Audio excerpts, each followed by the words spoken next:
Notimundo Estelar. Información inmediata.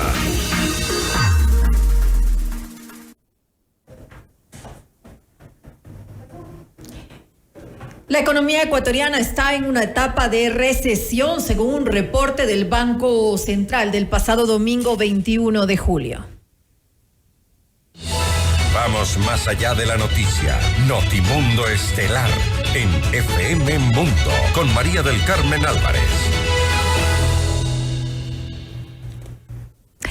Nos acompaña a esta hora el ingeniero Osvaldo Landázuri, él es analista económico. Muy buenas noches y gracias por acompañarnos. Le saluda María del Carmen Álvarez. Hola María del Carmen, buenas noches, gracias por la invitación. Buenas noches, nuevamente gracias. Dos temas que preocupan actualmente a los ecuatorianos. El primero es el tema de la inseguridad, por supuesto, y el otro la economía en el país, que se podría pues confirmar con este reporte del Banco Central. Pero realmente estamos en recepción porque, según tengo entendido, hubo un crecimiento en el primer trimestre de este año, que es el 1.2% frente al primer trimestre del mismo periodo del 2023. Y además también tuvimos un crecimiento en comparación del cuarto trimestre del 2023. Entonces, ¿qué tan cierto es esto? Son dos indicadores distintos. Lo que usted comenta, María del Carmen, es verdad. Es decir, si es que uno analiza la economía en su forma más tradicional de medir una recesión, le dice que usted debería decrecer durante 3 meses seguidos para caracterizarlo como una recesión. Lo que está pasando es que el Banco Central acaba de publicar una nueva medición que está llevándose adelante con la OCDE, la Organización de los Países Desarrollados, en la que se analiza el ciclo de tendencia de crecimiento económico. Okay. Y lo que está pasando con el Ecuador es que nosotros estamos por debajo de ese ciclo como promedio, si cabe, para que se entienda más sencillo, más fácil, de crecimiento económico que había tenido el Ecuador en el largo plazo.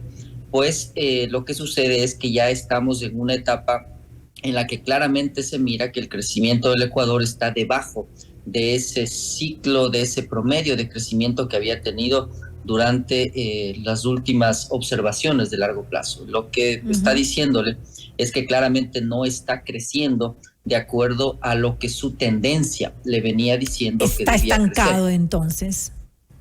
Lo que sucede, sí, es que creo que está estancado. Lo otro es que hay que entender, María del Carmen, que probablemente las medidas que el gobierno ha tomado se les va a empezar a sentir y usted va a ver cómo el segundo trimestre probablemente tenga una medición más baja que el 1,2 del primer trimestre, porque las medidas que son contractivas, de aumentar impuestos, de subir el precio de los combustibles, etcétera, lo que hacen todas estas medidas es retirar circulante de la economía y dársela al gobierno.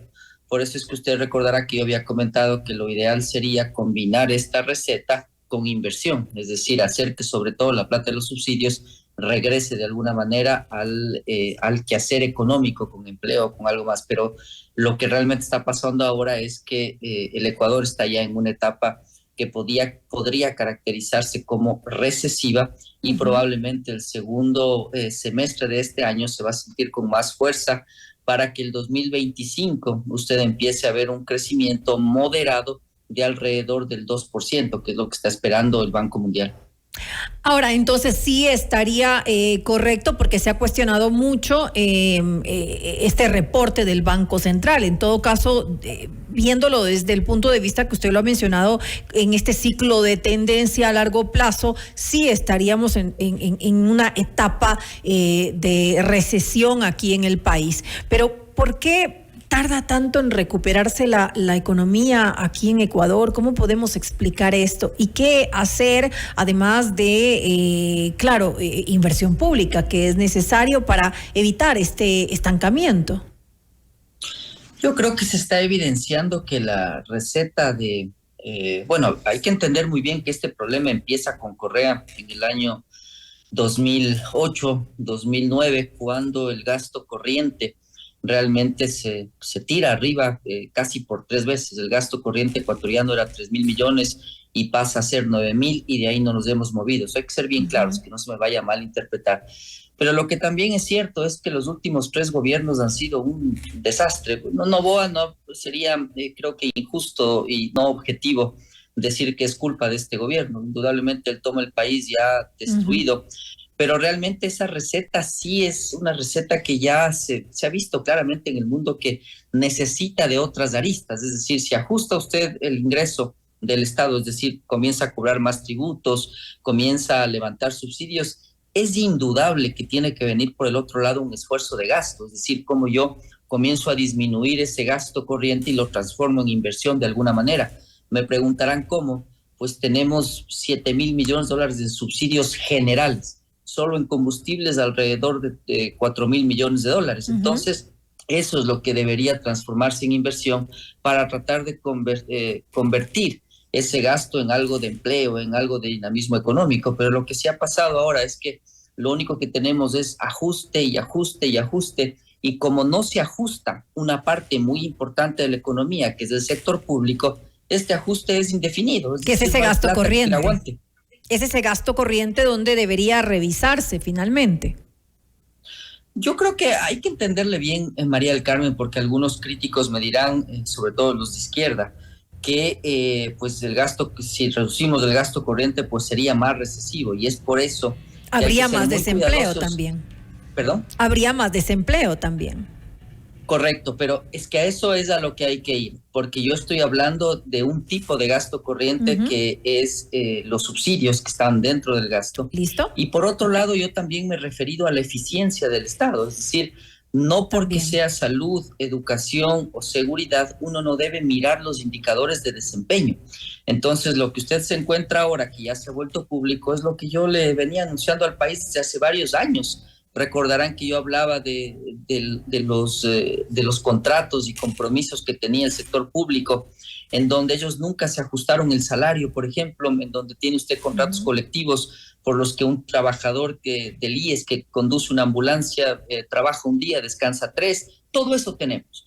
Entonces, indudablemente, si no se corrige la eficiencia estatal, pues le arrastra a toda la economía hacia un estado de ineficiencia y de ajuste al infinito. Es decir, no hay plata que le aguante, no hay plata que le alcance al Estado, porque fíjese, el IVA, un mes de sueldos, es decir, 1.300 millones, 1.200 millones por año. Los subsidios, esto de las gasolinas Eco y Ecopaís y Extra, pues es una quincena de sueldos. Ahí está la dimensión del problema. Entonces, lo que hay que hacer es combinarle el ajuste con inversión, pero para eso usted tiene un actor que tiene que ajustarse y no necesariamente es despedir gente.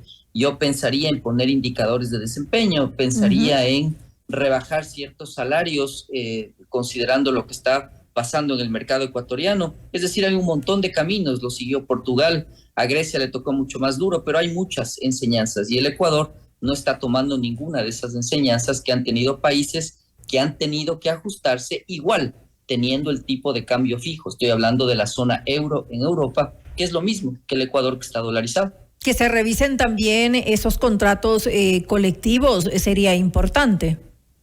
Sí, claro, ahí son cientos de millones de dólares. Así es. María del Carmen, que se van cada año y nadie dice nada, es decir, nadie rinde cuentas. Otro tema bien relevante, los GATS.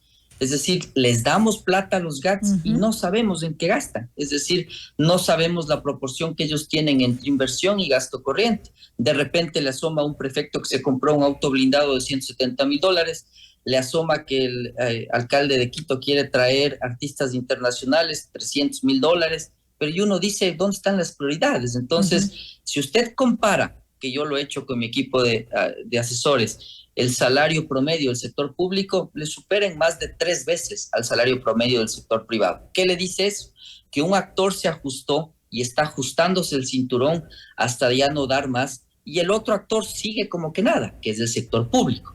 Entonces, si usted no combina una estrategia de desarrollo eficiente, racional, pues probablemente el resultado es este que está teniendo, recesión económica obvia, porque usted le quita plata de la circulación de la sociedad, le da a un actor que no rinde cuentas y la plata no regresa. Entonces, ahí probablemente tiene la explicación de por qué no estamos viendo cómo esta plata que le pagamos al Estado se transforma en más seguridad, en más bienestar. No hay nada, porque no hay una rendición de cuentas racional. Es decir, de poco sirve este aumento del IVA en estos 3 puntos y también esta levantamiento del subsidio a las gasolinas extra y Ecopaís si no se hace algo realmente importante que lleve a un cambio de revisión de la eficiencia de cómo se está manejando los recursos al interior del gobierno. Es correcto, y además lo otro que yo sí veo es que desde hace algunos años ya, yo creería que desde Lasso, tampoco tiene equipo el gobierno, es decir, no tiene un equipo que lo poco que tenga le sirve para ejecutar ese presupuesto de inversiones. Recuerde, María del Carmen, que a ministras le preguntan, bueno, ¿y cuál es su presupuesto? Y le regresan a ver al asesor y le dicen, ¿cuál es mi presupuesto? ¿Usted cree que de esa manera va a poder ejecutar algún tipo de inversión racional? No, pues o sea, es una locura lo que estamos viviendo. Entonces, eso sí es una lección bien importante, es decir, la burocracia y su calidad en términos de ejecución de presupuesto, de equipos, de rendición de cuentas, de participación del sector público, del sector privado, perdón, en ciertas inversiones con carreteras que pudieran, por ejemplo, tener peajes. Es decir, todo usted tiene como abanico de alternativas para poder hacer que la economía se dinamice, pero creo que gran parte del problema también es la gestión que hemos tenido, es decir, es una improvisación bárbara en donde salen hablando cualquier locura los ministros, la primera dama, el presidente se le ve también ausentado de la realidad con su publicidad, y eso también le pasaba a Lasso. Entonces, creo, María del Carmen, que la otra arista que hay que mirar es la que usted debe tener instituciones que sean sólidas, fuertes, que rindan cuentas, como he dicho, pero además que tengan equipos. De lo contrario, usted, pues, imagínese de gerente de una empresa sin gerentes de diferentes áreas, pues no tiene equipo, no puede hacer nada solo. Eso mismo le está pasando al país también. Entonces, y gente lo suficientemente, creo que esa es la otra arista del problema. Y además gente lo suficientemente preparada, ¿no? Para poder representar a sectores clave y poder justamente gestionar de forma adecuada, porque si no están preparados para esos puestos, están de adorno prácticamente. Claro, y eso se nota evidentemente cuando usted oye las declaraciones, le vea a un ministro de turismo que dice que estamos, bueno, estoy fuera del país, pero que está el Ecuador a reventar con el turismo, que no sé, y enseguida sale la Cámara de Turismo a decirle, oiga, usted está loco. Y eso probablemente también es otra arista del problema que estamos viviendo. Yo creo que sí debe haber una medición para ver quién es ministro, para ver quién es viceministro, asesores, porque de lo contrario también tiene usted ese problema adicionalmente que le tiene frenada a la burocracia, y eso significa que no se aprueba nada, significa que no se ejecutan proyectos, significa que uno no tiene ni idea de lo que está pasando en la cartera de Estado que está manejando. Y cuando usted viaja a otros países, yo estoy afuera en el Cono Sur, evidentemente la burocracia es de otro nivel, es decir, uno conversa y se ve claramente los proyectos, la información, qué tipo de balances manejan en sus rendiciones de cuentas. Petroecuador, por ejemplo, no tiene ni siquiera un balance para decir, a ver, invierte en la bolsa de valores, trate de captar recursos como Pemex, como Ecopetrol, como Petrobras, y ahí usted se da cuenta que, claro, el resultado es obvio, es este estancamiento que estamos viviendo ya desde hace varios años. Entonces, ahí María del Carmen tiene, creo que, una visión completa de lo que está pasando. Es un asunto de desajustes entre el sector público y el sector privado, que tienen un actor que sigue en una fiesta interminable que es el sector público. Tiene, por otro lado, una receta que quieren aplicarla desde los años 90 y que nunca ha funcionado si no se modula con otro tipo de visiones. Y tercero, tiene una arista de preparación de perfiles de los funcionarios públicos que es desastrosa. Yo creo que debe ser de las peores de América Latina de lo que estoy viendo. Y eso también tiene una cola muy importante en lo que estamos viviendo. Es decir, no tiene planificación, no tiene ejecución y los resultados están a la vista. Un país que se cae en pedazos, creo yo. Ahora, el hecho de que se cierre en poco el ITT, ¿cuánto nos va a afectar? ¿Va a ahondar más esta grave crisis económica en el país? Sí, claro. Y ahora sí sería bueno preguntarle al presidente, ya no al candidato Noboa, ¿qué opina del cierre? Pues, a usted recordará que yo estaba fuera del país y decía, lo importante es que tomemos el voto bien informados.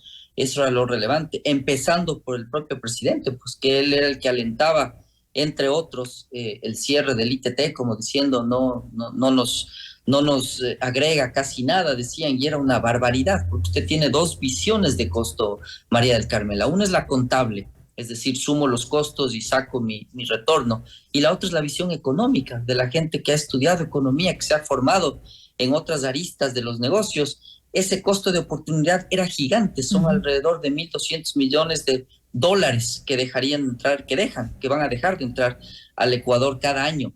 Y la Así otra es. pregunta, María del Carmen, es la producción petrolera. Compare Guyana, un país chiquitito en el lado de Venezuela, junto a Venezuela en el lado del Atlántico.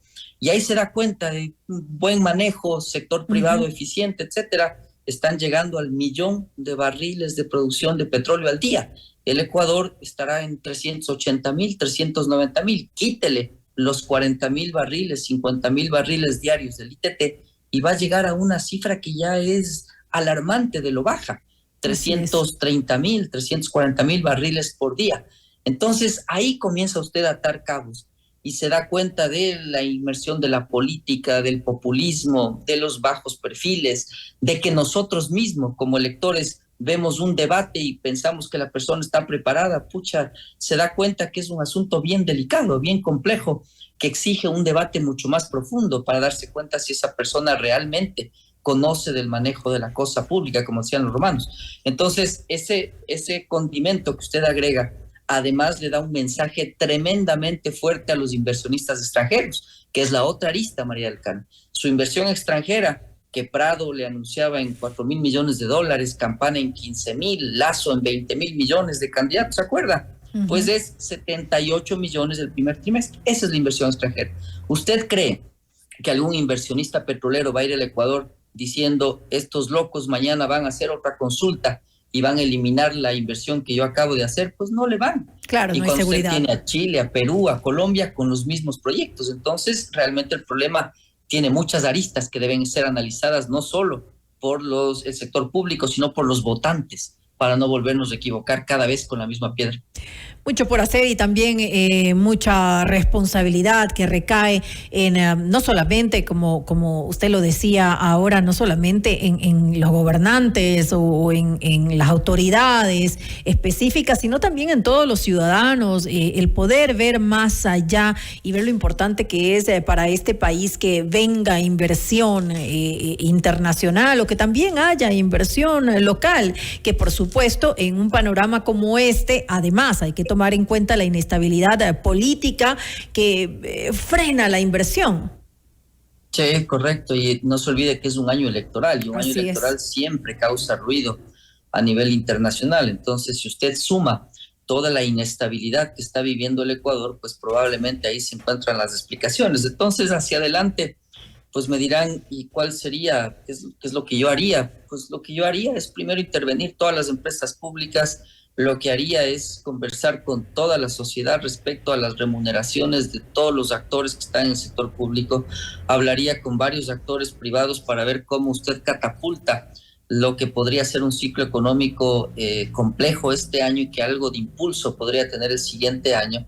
Y claro, le toca hablar indudablemente del resto de los subsidios. Por eso es que, María del Carmen, yo sigo con la misma idea de que el Ecuador debe conversar respecto a qué es preferible, si un diésel barato o un niño que vaya con el estómago lleno a la escuela a estudiar. Pues obviamente lo segundo es lo más relevante. Entonces lo que haría yo es hacer un fideicomiso que sea auditado por la Corporación Andina de Fomento, por el propio Banco Mundial, respecto a cómo usted va invirtiendo los recursos que va recaudando de la sociedad. Y de esa manera usted va a ir viendo cómo se dinamiza la economía. De lo contrario, es un círculo vicioso del que usted no sale, en donde quita y quita más recursos de la sociedad y le da plata a un actor que, insisto, no tiene límites, no tiene fin, no tiene fondo. Entonces, ahí usted combinaría una receta de ajuste que es inevitable, que se veía venir estando dolarizados, pero al mismo tiempo teniendo algo de inversión, algo de respiro y tratando de ser otra vez atractivos. Pero me parece que eso no va a ser muy simple, porque el presidente, al haber apoyado él mismo la consulta, pues se va a ver como absolutamente extraño, raro, que el Ecuador pueda está presionado aquello del ITT, así ¿no? es, está presionado por esa situación. En todo caso, hay que buscar las soluciones. Le agradezco nuevamente por habernos acompañado al ingeniero Osvaldo Landázuri, analista económico, en este espacio. Siempre es un gusto, María del Carmen. Buenas noches. Muy buenas noches. Los acontecimientos más importantes en el mundo.